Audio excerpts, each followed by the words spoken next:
Well, good afternoon, YouTube. This is my budget bug-out vehicle. It's a 2003 Tahoe. So it's a 12-year-old vehicle. It's what I had. Now, if I had an opportunity to buy something else, something with fewer computers in it, and something with a carburetor on it, or something else, period, I would have, but I didn't. So I took what I have, and I've made the best out of it. So let's start by one of my first purchases was this refrigerator. This refrigerator is made by a company called ARB, and it's a real fridge. It keeps all my stuff nice and cold. I can turn it down to freezing, and it'll go down to freezing and below. Even if it's 100 degrees in the cab here, it still keeps it constant because this is a real refrigerator. It's not one of those little cheapo things that you plug in your cigarette lighter and you can still start your car after you've used it for an hour. It was a pretty penny. It was probably my most expensive purchase in order to create my little bug-out vehicle. This is also not cheap, but it's one of the best out there. You can run it for 10.5 hours on 1.1 gallons of fuel, and that is if you're not drawing too much from it in its economy mode. And about 4 hours if I'm running the air conditioner at the same time as using everything else in the computer or in the car. This here is a $100 Kenmore air conditioner that I bought at Kmart, and I had to devise a way to keep the back of my little RV, my bug-out vehicle, nice and cool in the summertime when it's 105 degrees out. And so I put this in here, and I don't know if you can see that down there, but it's sitting on top of an old milk crate, which is sitting inside of a plastic container. So any water that it sweats or drips off it goes down into that container there. And I have a moisture detector on it that tells me when there is too much in there and I should pull it apart and dump it. But I haven't had to do that. It tends to evaporate before I can get to it. This little flap here is there to direct the cool air into the back of the car. And how I make this work is I pull the curtain over the top of the air conditioner, as so, and all the way across, of course, and keeps the cool air in the back and the hot air in the front. The hot air, however, goes right up through that exhaust fan and out the sunroof, which has a nice screen on it, so the leaves and the bugs don't come in. Now I made this here so it moves because when there's there's two air mattresses here. One of them is 6 inches. Right now it's deflated, and when I inflate it, it rises to about this height. So I needed a way to follow the air mattress up. So at night, if it's still hot and I need the air conditioner, then I can still stay cool, and that air is directed up and into the back of the car. If I didn't do that, it would just blow at the air mattress, of course, and keep that very end of the air mattress nice and cool. Anyway, and I got my curtains here. This fan is, I use it when it's not hot, or not too hot, to blow air from these two side windows in and across me, sitting in the back of the car. So, open this up. So this is my bed slash couch slash living room slash reading room slash computer room, etc., etc., etc. So everything is kind of dense in here, but my bed is really comfortable. I bought this great big Hunter's sleeping bag, a giant hunter sleeping bag, and I stuck a 3-inch Costco, about $100, 3-inch sleeping pad in at the bottom, so during the day when I've deflated the main air mattress, I have something comfortable to sit on. And then when I inflate this mattress that's on top of it, it is about 7.5, 8 inches tall of cush, very comfortable to sleep on. Let's see. The air mattress that I bought in here, the twin size air mattress I bought at REI. Oh man, it's a great mattress. The queen size is the most comfortable bed I've ever slept on, but of course I can't get the queen in the back of this bug out vehicle. So the twin fits fine inside this giant sleeping bag, and of course the giant sleeping bag is there to insulate me from that cold air in the mattress, which will just sap the heat right out of your body, and you'll wonder why you're cold all night. And it also protects the mattress from getting poked and prodded by sharp things. So anyway, my little computer room edition thing here is this monitor. See how it slides out? It's upside down, hanging on these two rails that I've used these magnificent inventions, the wire ties, that I put on the Jesus handle. And it supports the weight of the monitor, and I can pull it out and slide it back out of the way. I got the keyboard Velcro to the top of the thing, so it's keyboard's out of the way. I have two speaker systems in here. There's two. There's the DC speakers, which is the one that has the light on there, and that's the one I'm listening to now because I'm running on DC. The speaker next to it is a Bose entertainment system that I had for my entertainment system, and the other half of the Bose is down underneath here. See that big gray box back there? That's the Bose subwoofer. Anyway, so that's all wired in, so when I am plugged into AC or I'm running on the generator, I have this first-class, amazing sound. But these little Yamaha speakers that run on 12 volts, they sound just fine for my purpose of not being plugged in. And anyway, let's see, we got, let's see here, this metal thing that I'm using as a divider here was a shelf for a Costco heavy-duty shelving system. I bought about 7 of them several years ago when I had my computer business, and now I've taken this, and when I had it in here at first I was using it, but I was always cutting my arm on these sharp pieces everywhere these metal joins. It's all chrome and it's all looks neat and tidy and stuff, but I kept cutting my elbow and scraping my arm on it, so I just took a piece of tubing, plastic tubing I got at Home Depot, I sliced it, wrapped it around, and wire tied it, so no more cuts and scrapes. And it doesn't gouge my sheets when I'm making the bed. Sometimes I'd pull up on the sheet and it would catch one of those metal ends and it would tear my sheet. So anyway, I solved a bunch of things at once.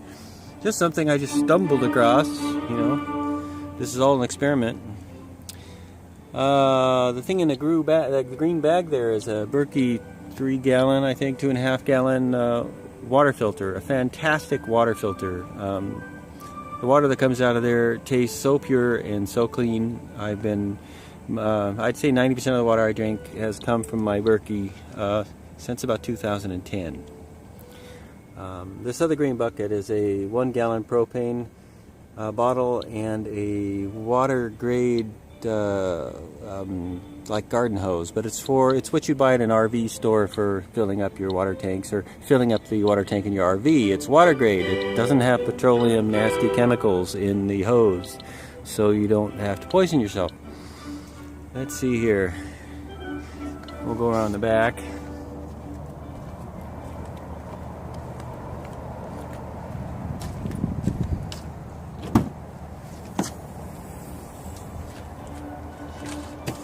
This little thing is a folding camp chair. It's just, you know, something you would fold and sit on the ground or sit on your bed or whatever. And it was like $30 back in 1995. Never really used it much. Kind of lost it a couple of times and found it. And it's perfect in here. I can tip that whole mattress up and make a couch. You know, basically a lounge chair. What is that? It looks like a, well, anyway, it's comfortable.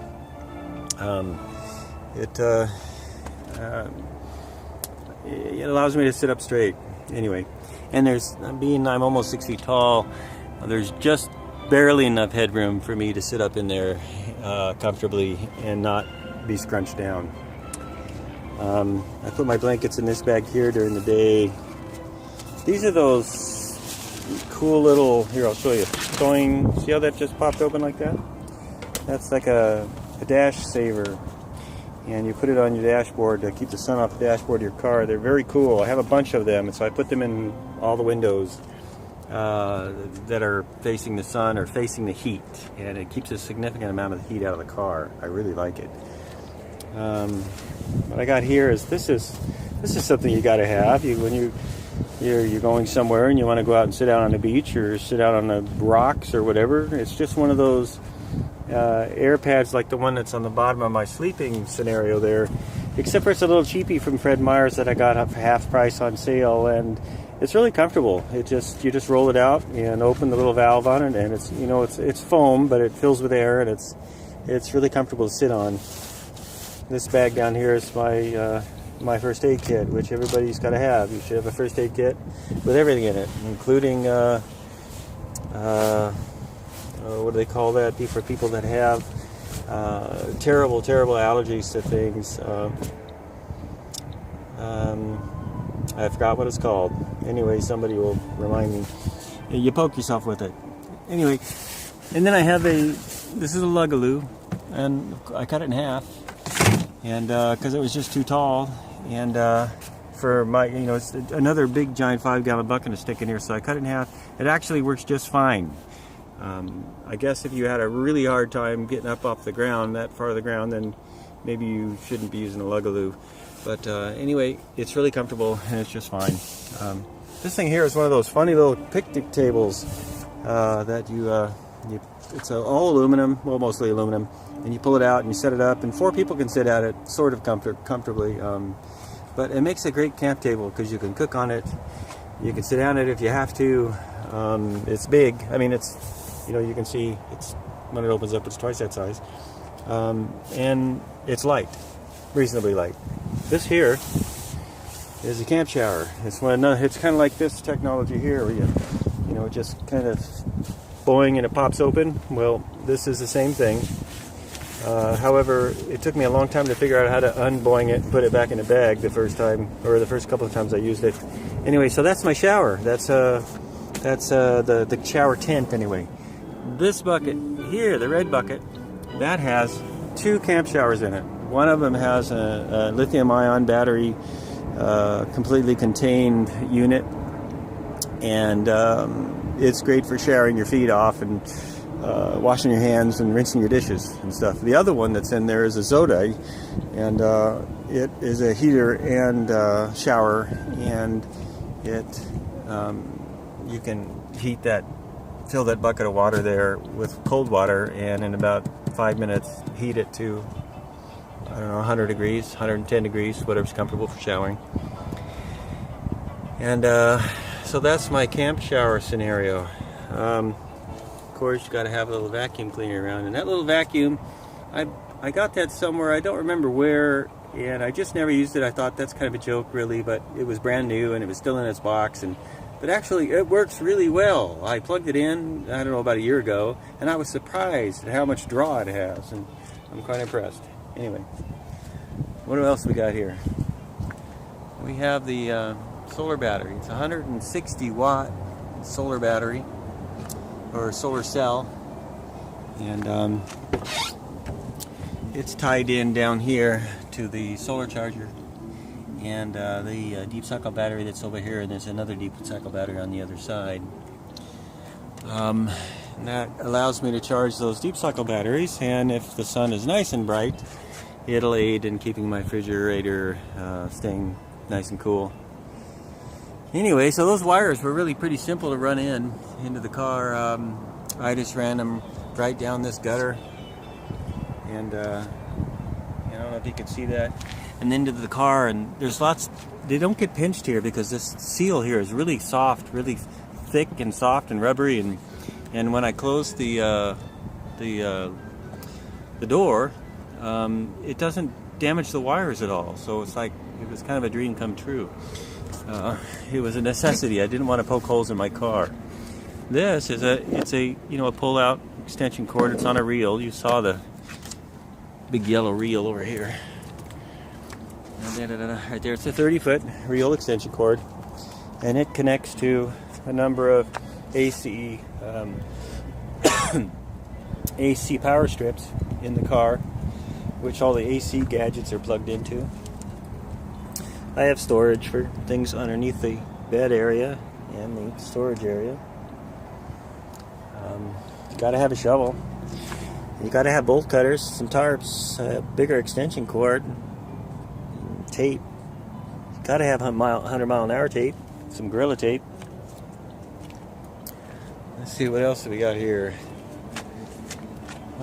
This side of the car, we have two 250 watt AC heaters actually facing the other direction, and they're like $20 a piece, and they work really good when you're plugged into AC and it's cold.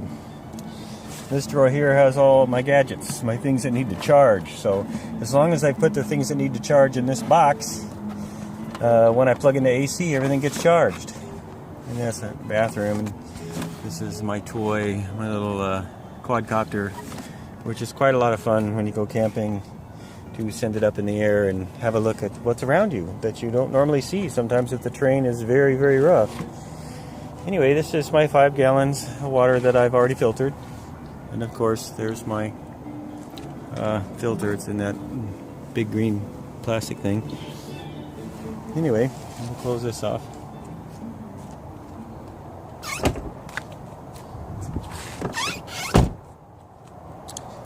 And see what else we got here. The stowaway. Now that was a smart thing too. I needed more room. There's more stuff you gotta have. You gotta have a place to put your dirty laundry, and that's not in the car.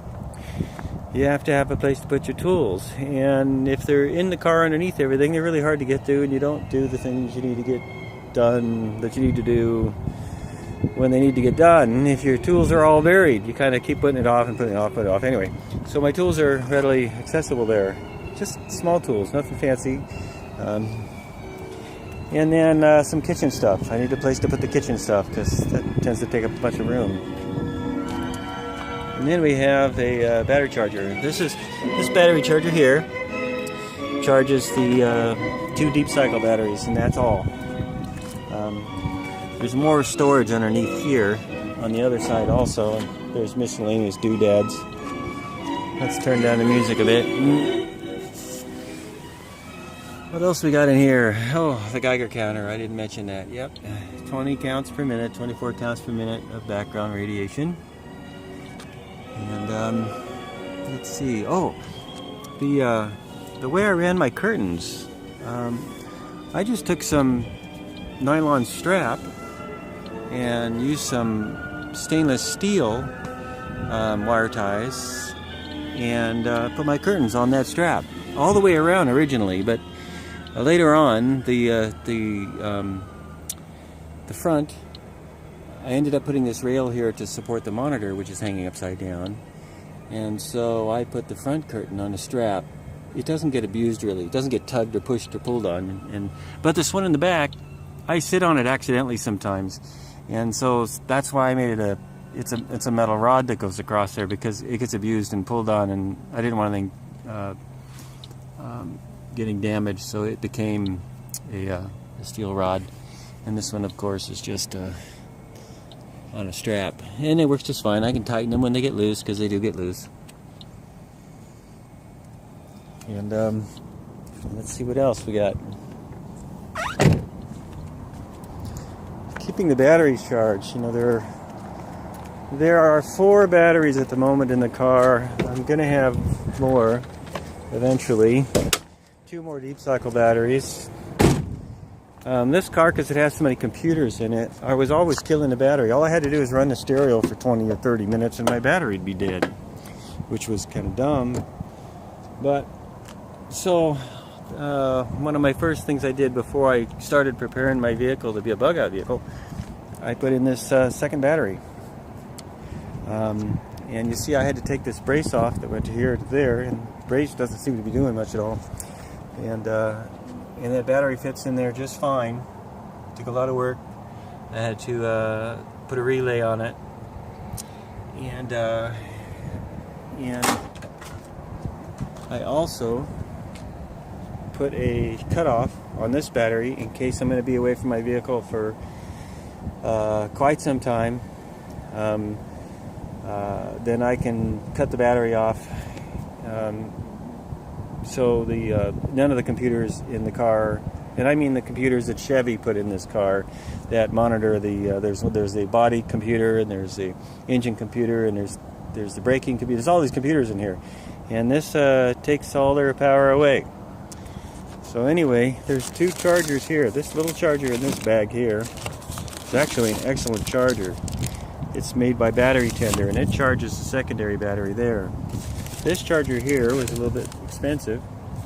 I can pull it out as you can see it. It's a C-Tech. And this one charges this very expensive battery, or the Optima here. And when I plug it in, it remembers the last mode it was in too. So when I plug it in, it immediately starts bringing this battery here to tip-top shape. And this battery hardly ever gets used, so it gets the little tiny inexpensive battery charger, but it's a first-class battery charger, and it keeps the secondary battery topped off perfectly. Now, how do you use the secondary battery now that it's not wired into the system? With the exception of, you have to push this switch on here, and then there's a hidden switch in the car, which you got to switch, and that switch actually engages the secondary battery so you can start the car. Let's see, what do we got here? Oh, my screens to keep the bugs out. Just like you have screens on your home. Well, if your vehicle becomes your home, you're going to want screens on your windows. So I did something very simple. I just went and bought the fabric. It's not metal. It's nylon screen material at Home Depot. It's about $16 for a roll of it. And I took some Gorilla Tape, which is this black tape. It's not terribly pretty, but I tried to do the cleanest job I could putting it on there. And I just taped it to the inside of the window. And they work just fine. And it all comes off clean, too. I can pull that off there, and I can clean the adhesive off, and you'd never know I had Gorilla Tape on there. Unlike duct tape. Sometimes duct tape bakes into the paint, or bakes into the surface of whatever it is you've stuck it to. So I'm trying to think of things that I haven't thought of. Anyway, the cameras, there's a camera in the front, and there's a camera in the back, and then there's two more cameras. There's a camera right there, can't see it, but if we go in here, there's a camera there, and there's a camera in the opposite window. And there are orbiting cameras. All of them are orbiting. I can move them, change their direction, point them somewhere else. And they work rather well. Two of them are USB cameras, and they're wired into the main computer that you saw hanging on the back of my monitor. And the other two are wireless. The other two cameras hook to this little router, which you can turn on. See this little white router there? You can see it better. Here, I'll open the window. That little router right there. That one there is connected to those two wireless cameras, which are not actually, I don't have them in wireless mode. I have them in, they're wired to a router, which is behind the driver's seat, because I don't want the wireless cameras receiving and transmitting inside the car, because your car is basically a big metal box, and the radiation that comes off a wireless device is microwave energy, and you're basically causing yourself a health issue if you're running wireless devices inside of a metal box, which is exactly what your car is. So I'd suggest maybe you don't use your phone in your car or limit it. Anyway, this little white router, it allows me, I can use my phone to connect to my car, and I can control those cameras from my phone from some distance. And it all works well. It took a while to figure out how to do it, but that's what makes it fun. Anyway, that's it for today. My budget bug out vehicle.